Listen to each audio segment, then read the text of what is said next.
Le chat noir, Edgar Allan Poe, dit par Émile Berlerme en février 2025. La vérité est un bien public, donc un service public. Le chat noir. Relativement à la très étrange et pourtant très familière histoire que je vais coucher par écrit, je n'attends ni ne sollicite la créance. Vraiment, je serais fou de m'y attendre, dans un cas où mes sens eux-mêmes rejettent leur propre témoignage. Cependant, je ne suis pas fou, et très certainement je ne rêve pas. Mais demain je meurs, et aujourd'hui je voudrais décharger mon âme.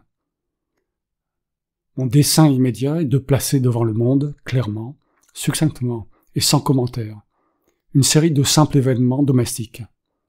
Dans leurs conséquences, ces événements m'ont terrifié, m'ont torturé, m'ont anéanti. Cependant, je n'essaierai pas de les élucider. Pour moi, ils ne m'ont guère présenté que de l'horreur. À beaucoup de personnes, ils paraîtront moins terribles que baroques. Plus tard peut-être, il se trouvera une intelligence qui réduira mon fantôme à l'état de lieu commun. Quelque intelligence plus calme, plus logique, et beaucoup moins excitable que la mienne, qui ne trouvera dans les circonstances que je raconte avec terreur qu'une succession ordinaire de causes et d'effets très naturels. Dès mon enfance, j'étais noté pour la docilité et l'humanité de mon caractère. Ma tendresse de cœur était même si remarquable qu'elle avait fait de moi le jouet de mes camarades. J'étais particulièrement fou des animaux, et mes parents m'avaient permis de posséder une grande variété de favoris. Je passais presque tout mon temps avec eux, et je n'étais jamais si heureux que quand je les nourrissais et les caressais. Cette particularité de mon caractère s'accrut avec ma croissance, et, quand je devins homme, j'en fis une de mes principales sources de plaisir. Pour ceux qui ont voué une affection à un chien fidèle et sagace, je n'ai pas besoin d'expliquer la nature ou l'intensité des jouissances qu'on peut en tirer. Il y a dans l'amour désintéressé d'une bête, dans ce sacrifice d'elle-même, quelque chose qui va directement au cœur de celui qui a eu fréquemment l'occasion de vérifier la chétive amitié et la fidélité de gaz de l'homme naturel. Je me mariai de bonne heure, et je fus heureux de trouver dans ma femme une disposition sympathique à la mienne. Observant mon goût pour ses favoris domestiques, elle ne perdit aucune occasion de me procurer ceux de l'espèce la plus agréable. Nous eûmes des oiseaux, un poisson doré, un beau chien, des lapins, un petit singe et un chat. Ce dernier était un animal remarquablement fort et beau, entièrement noir, et d'une sagacité merveilleuse. En parlant de son intelligence, ma femme, qui au fond n'était pas peu pénétrée de superstition, faisait de fréquentes allusions à l'ancienne croyance populaire qui regardait tous les chats noirs comme des sorcières déguisées. Ce n'est pas qu'elle fût toujours sérieuse sur ce point, et si je mentionne la chose, c'est simplement parce que cela me revient, en ce moment même, à la mémoire. Pluton, c'était le nom du chat, était mon préféré, mon camarade. Moi seul, je le nourrissais, et il me suivait dans la maison partout où j'allais. Ce n'était même pas sans peine que je parvenais à l'empêcher de me suivre dans les rues. Notre amitié subsista ainsi plusieurs années, durant lesquelles l'ensemble de mon caractère et de mon tempérament, par l'opération du démon intempérance, je rougis de le confesser, subit une altération radicalement mauvaise. Je devins de jour en jour plus morne, plus irritable, plus insoucieux des sentiments des autres. Je me permis d'employer un langage brutal à l'égard de ma femme. À la longue, je lui infligeai même des violences personnelles. Mes pauvres favoris, naturellement, durent ressentir le changement de mon caractère.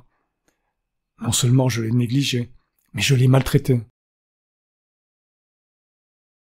Quant à Pluton, toutefois, j'avais encore pour lui une considération suffisante qui m'empêchait de le malmener, tandis que je n'éprouvais aucun scrupule à maltraiter les lapins, le singe et même le chien, quand par hasard ou par amitié, il se jetait dans mon chemin.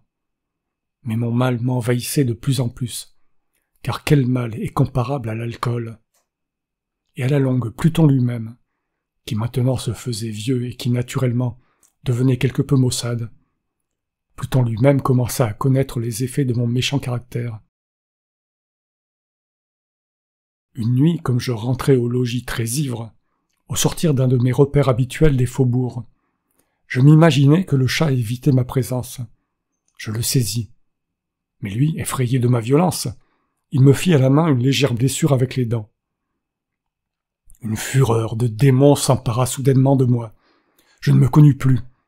Mon âme originelle sembla tout d'un coup s'envoler de mon corps, et une méchanceté hyper diabolique, saturée de djinn, pénétra chaque fibre de mon être. Je tirai de la poche de mon gilet un canif, je l'ouvris, je saisis la pauvre bête par la gorge, et, délibérément, je fis sauter un de ses yeux de son orbite.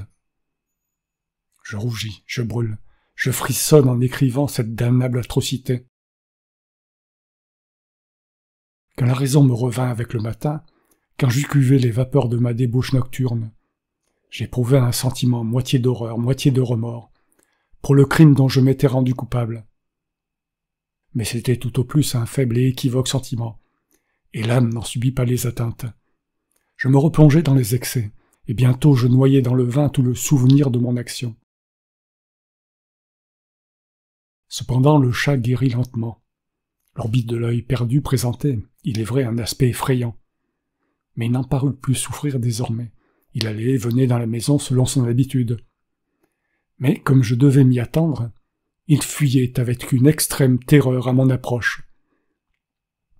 Il me restait assez de mon ancien cœur pour me sentir d'abord affligé de cette évidente antipathie de la part d'une créature qui jadis m'avait tant aimé. Mais ce sentiment fit bientôt place à l'irritation, et alors apparut, comme pour ma chute finale et irrévocable, l'esprit de perversité. De cet esprit, la philosophie ne tient aucun compte. Cependant, aussi sûr que mon âme existe, je crois que la perversité est une des primitives impulsions du cœur humain, une des indivisibles premières facultés ou sentiments qui donnent la direction au caractère de l'homme. Qui ne s'est pas surpris 100 fois commettant une action sotte ou vile, par la seule raison qu'il savait devoir ne pas la commettre. N'avons-nous pas une perpétuelle inclination, malgré l'excellence de notre jugement, à violer ce qui est la loi, simplement parce que nous comprenons que c'est la loi? Cet esprit de perversité, dis-je, vint causer ma déroute finale. C'est ce désir ardent, insondable de l'âme, de se torturer elle-même, de violenter sa propre nature, de faire le mal pour l'amour du mal seul, qui me poussait à continuer, et finalement consommer le supplice que j'avais infligé à la bête inoffensive. Un matin, de sang-froid, je glissai un nœud coulant autour de son cou, et je le pendis à la branche d'un arbre. Je le pendis avec des larmes plein mes yeux, avec le plus amer remords dans le cœur. Je le pendis, parce que je savais qu'il m'avait aimé, et parce que je sentais qu'il ne m'avait donné aucun sujet de colère. Je le pendis, parce que je savais qu'en faisant ainsi, je commettais un péché mortel, qui compromettait mon âme immortelle, au point de la placer. Si une telle chose était possible, même au-delà de la miséricorde infinie, du Dieu très miséricordieux et très terrible. Dans la nuit qui suivit le jour où fut commise cette action cruelle, je fus tiré de mon sommeil par le cri « Au feu !» Les rideaux de mon lit étaient en flammes, toute la maison flambait. Ce ne fut pas sans une grande difficulté que nous échappâmes à l'incendie, ma femme, un domestique et moi. La destruction fut complète. Toute ma fortune fut engloutie, et je m'abandonnai dès lors au désespoir. Je ne cherche pas à établir une liaison de cause à effet entre l'atrocité et le désastre. Je suis au-dessus de cette faiblesse, mais je rends compte d'une chaîne de faits, et je ne veux pas négliger un seul anneau. Le jour qui suivit l'incendie, je visitai les ruines. Les murailles étaient tombées, une seule exceptée. Et cette seule exception se trouva être une cloison intérieure, peu épaisse, située à peu près au milieu de la maison, et contre laquelle s'appuyait le chevet de mon lit. La maçonnerie avait ici, en grande partie, résisté à l'action du feu, fait que j'attribuais à ce qu'elle avait été récemment remise à neuf.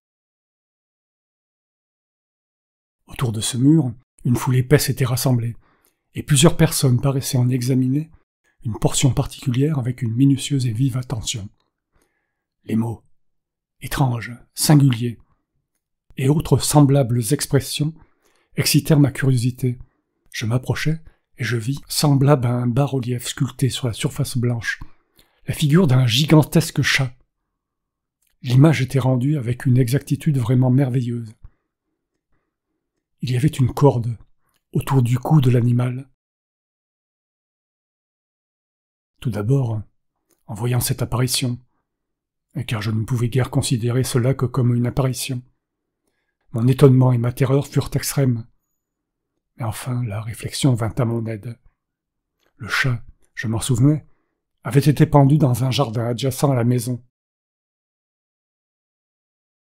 Au cri d'alarme, ce jardin avait été immédiatement envahi par la foule, et l'animal avait dû être détaché de l'arbre par quelqu'un et jeté dans ma chambre à travers une fenêtre ouverte.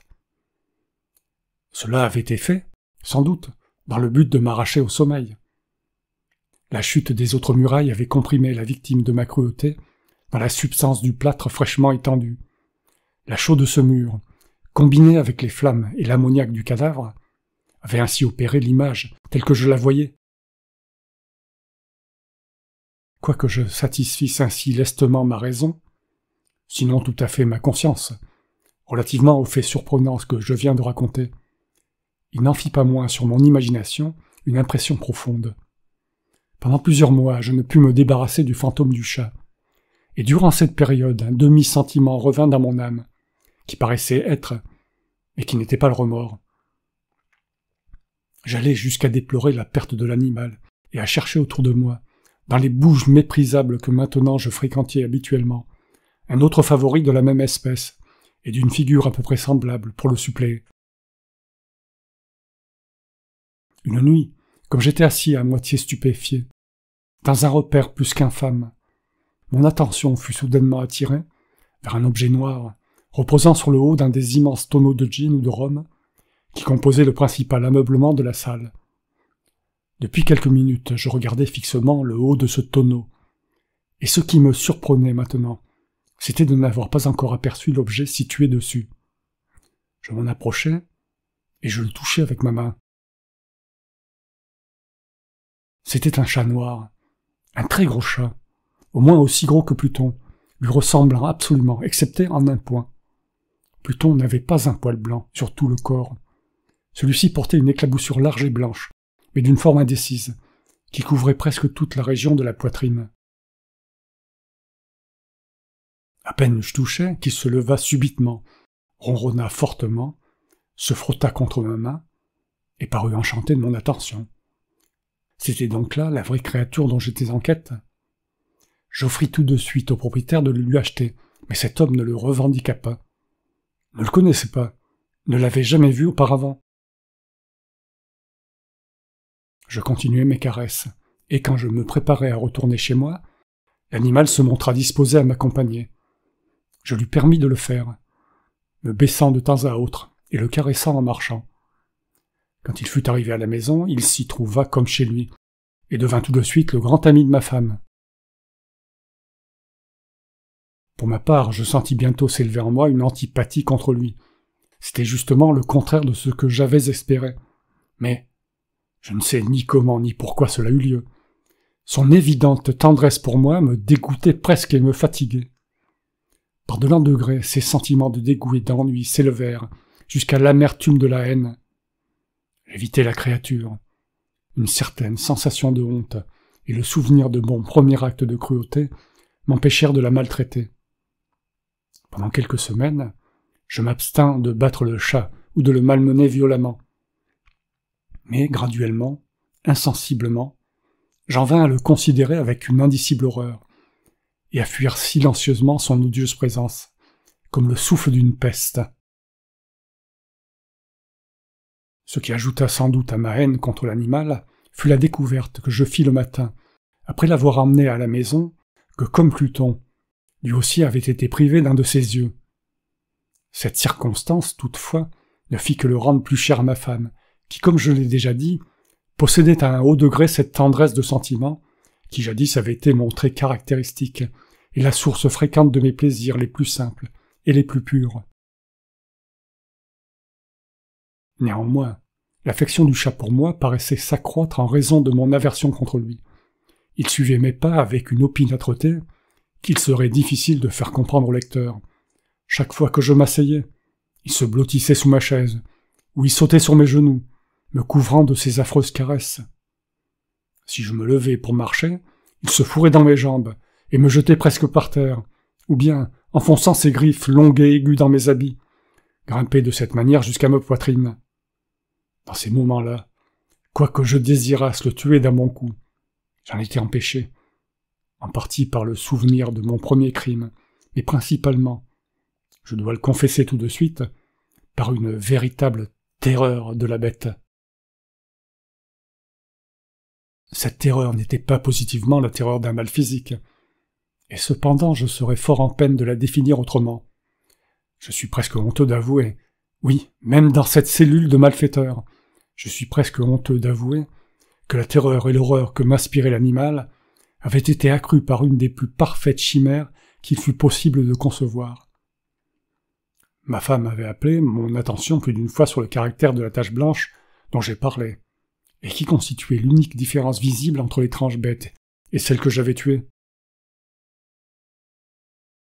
Le lecteur se rappellera sans doute que cette marque, quoique grande, était primitivement indéfinie dans sa forme, mais lentement, par degrés, par des degrés imperceptibles, et que ma raison s'efforça longtemps de considérer comme imaginaire. Elle avait à la longue pris une rigoureuse netteté de contour. Elle était maintenant l'image d'un objet que je frémis de nommer.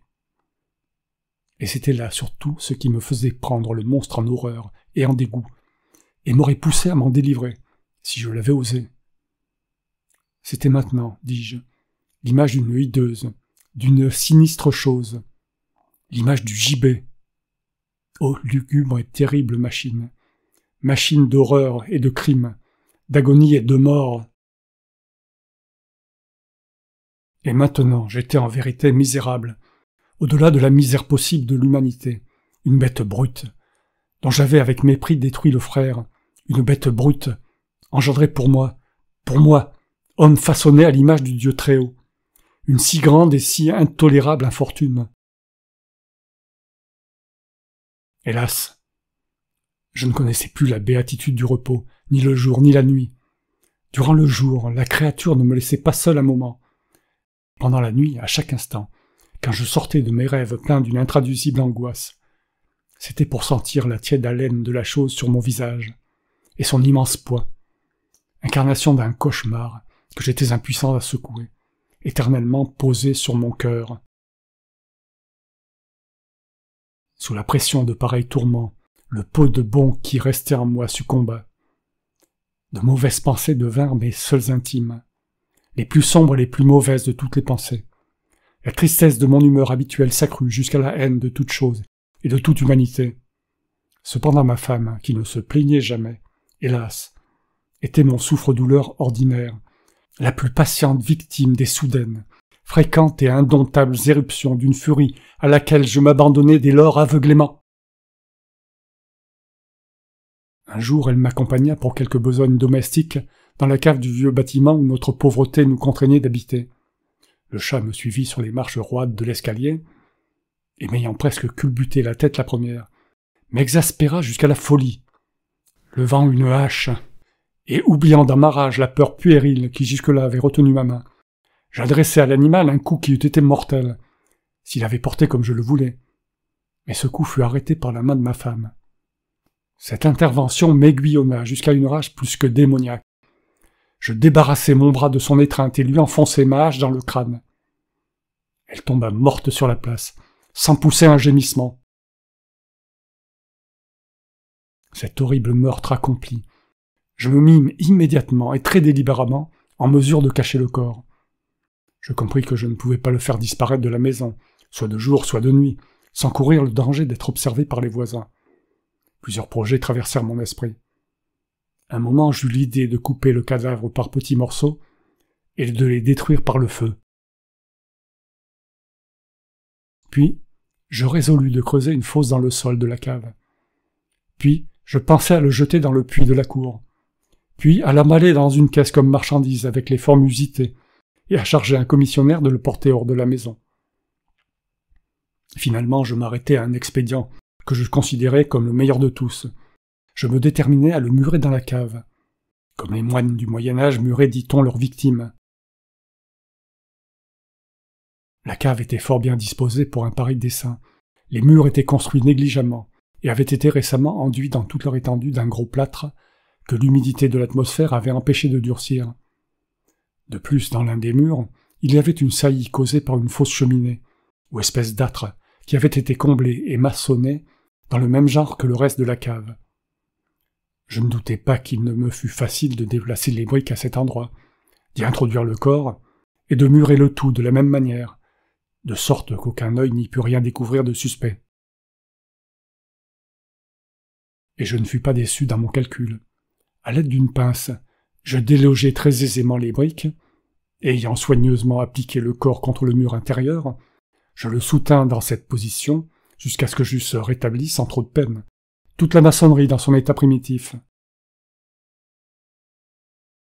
M'étant procuré du mortier, du sable et du poêle avec toutes les précautions imaginables, je préparai un crépi qui ne pouvait pas être distingué de l'ancien, et j'en recouvris très soigneusement le nouveau bricotage. Quand j'eus fini, je vis avec satisfaction que tout était pour le mieux. Le mur ne présentait pas la plus légère trace de dérangement. J'enlevai tous les gravats avec le plus grand soin, j'épluchai pour ainsi dire le sol, je regardai triomphalement autour de moi, et me dis à moi-même, ici au moins, ma peine n'aura pas été perdue. Mon premier mouvement fut de chercher la bête qui avait été la cause d'un si grand malheur, car à la fin j'avais résolu fermement de la mettre à mort. Si j'avais pu la rencontrer dans ce moment, sa destinée était claire. Mais il paraît que l'artificieux animal avait été alarmé par la violence de ma récente colère, et qu'il prenait soin de ne pas se montrer dans l'état actuel de mon humeur.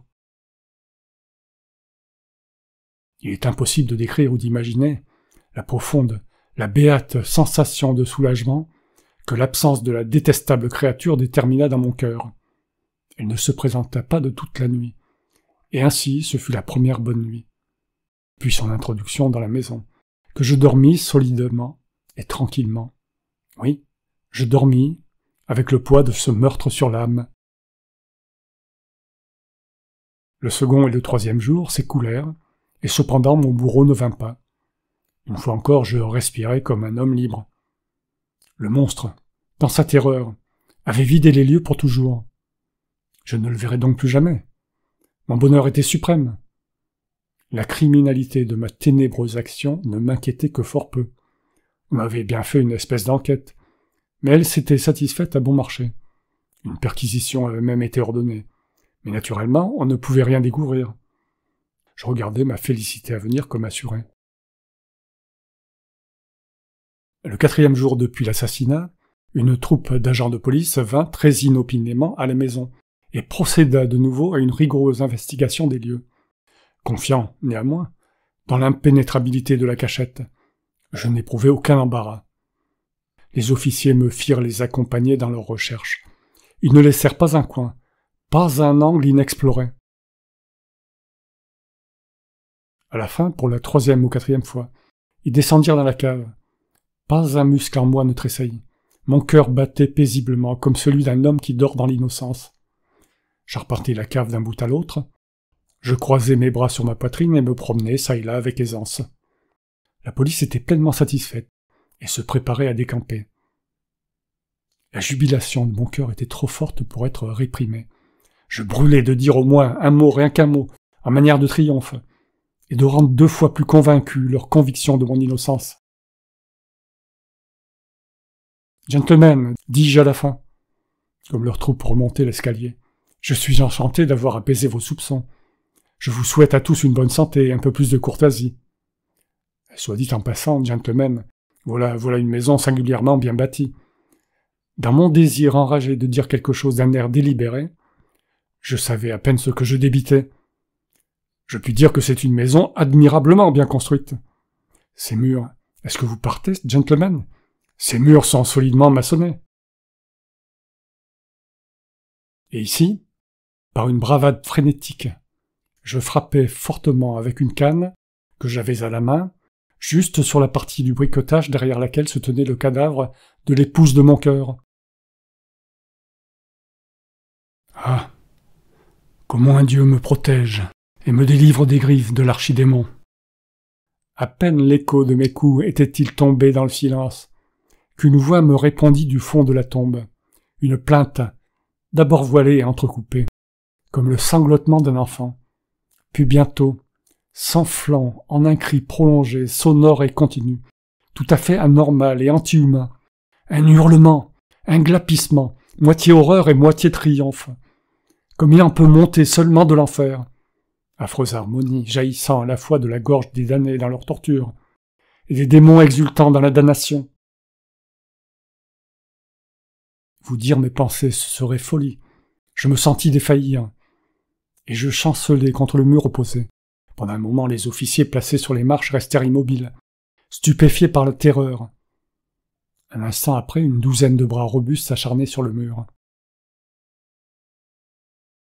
Il tomba tout d'une pièce. Le corps, déjà grandement délabré et souillé de sang grumelé, se tenait droit devant les yeux des spectateurs. Sur sa tête, avec la gueule rouge dilatée et l'œil unique flamboyant, était perchée la hideuse tête dont l'astuce m'avait induit à l'assassinat, et dont la voix révélatrice m'avait livré au bourreau. J'avais muré le monstre dans la tombe. Fin, dit par Émile Berlerme.